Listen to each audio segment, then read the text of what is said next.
Comment below and let me know if you have any stimulus check money left or if you've already used those funds months ago, like most Americans, to pay bills, buy food, and try to stay afloat during the pandemic. Heads up, this video we're going to cover politicians think Americans are rolling in dough, and this is the cause for the nation's labor shortages.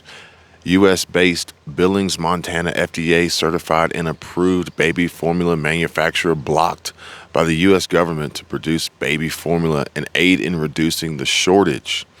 While 65 million Americans look towards RVs, travel trailers, and camping more, with rapidly rising rent and rising gas prices continuing to go up with inflation.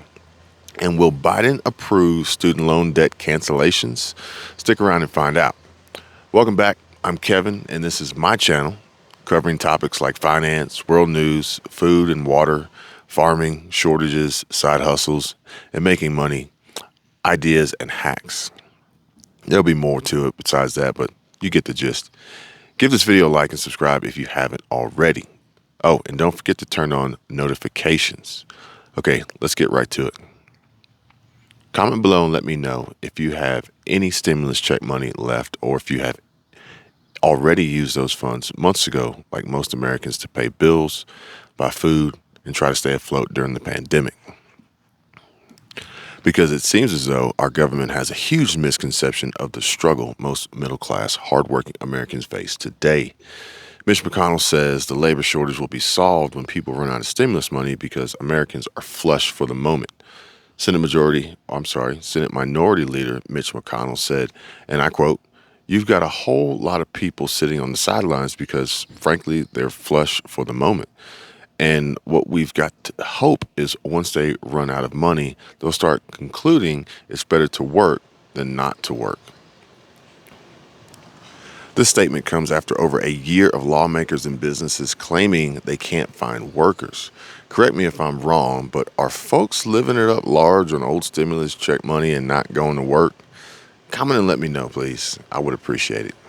A recent Business Insider article reports that Americans built up a huge amount of savings during the pandemic thanks to several federal rescue packages, estimating that households built up an extra cash cushion totaling $2.6 trillion from the beginning of the pandemic through the end of 2021.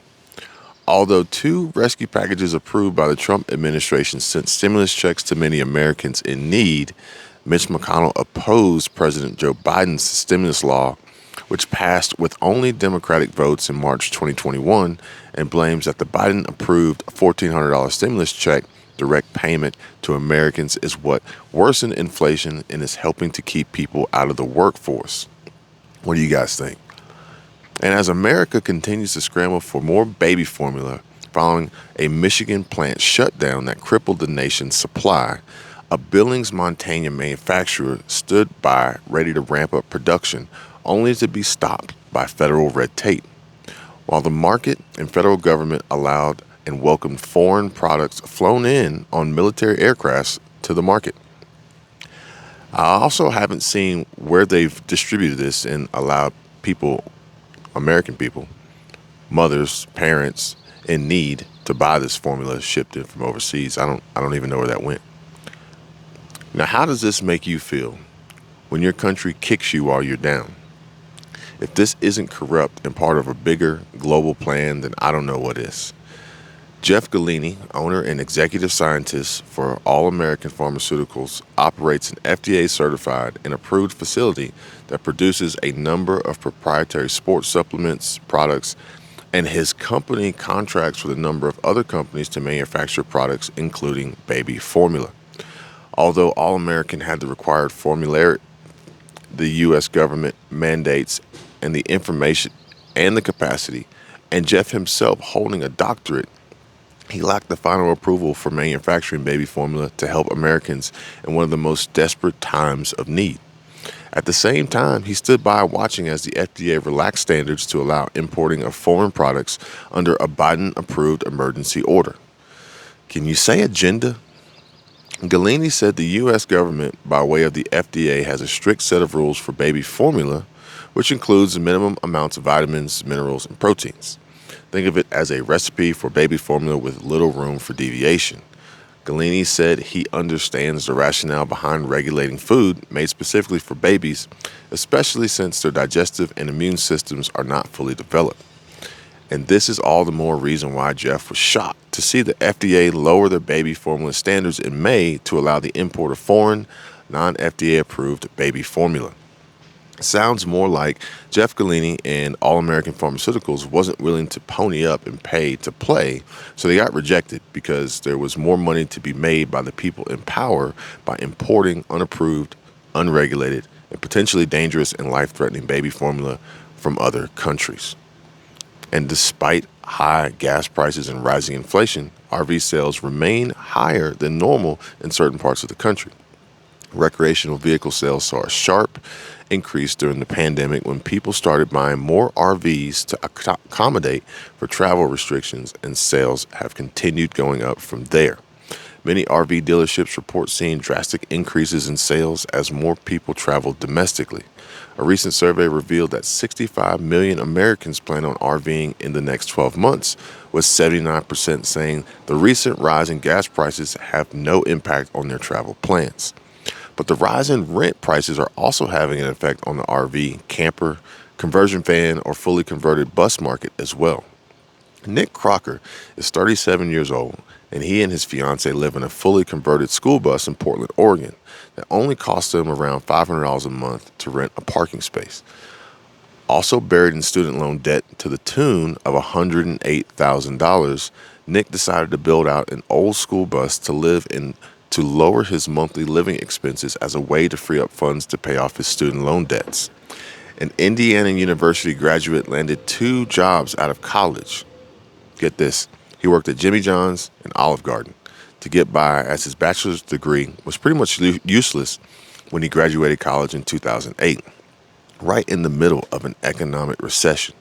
Initially, Nick was able to keep up with his $540 a month student loan payments, but once they doubled to $1,089 a month, he was unable to repay them as originally planned.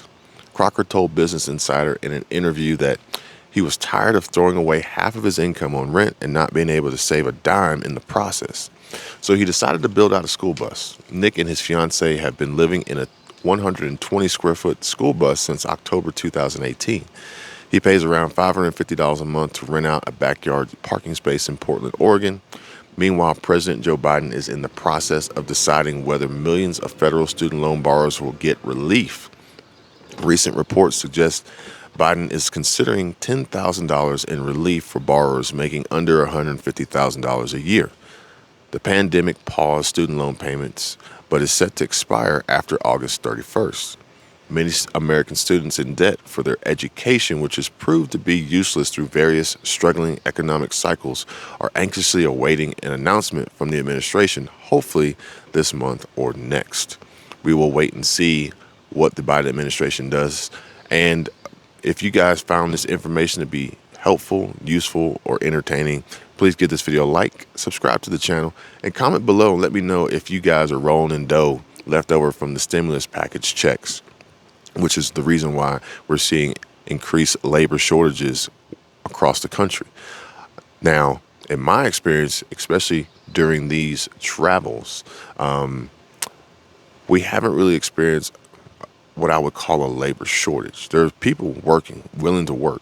Now, I will say that a lot of the people working seem to be overworked and flustered, possibly not extremely qualified for the positions that they're holding, but there are people that are willing to work. I think it boils down to the businesses not allowing people to work for the simple fact that the businesses don't have the money. They're losing money. They're not profitable.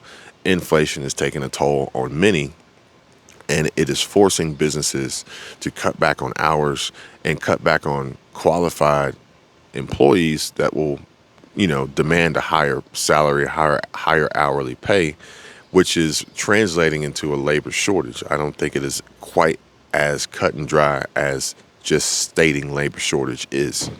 Meanwhile, Amazon claims that they're going to run out of people to work for Amazon in the next few years. So I don't know if there's a labor shortage, but there's definitely a labor issue going on. And, You know, people are overworked. Yesterday, put up a video, if you guys checked it out, and it was about included a story about a young woman who worked in a fast food restaurant, and she was pretty much doing the job before getting paid, minimum wage. And that's what we're faced with today. And let me know what you guys think. Comment below. See you later.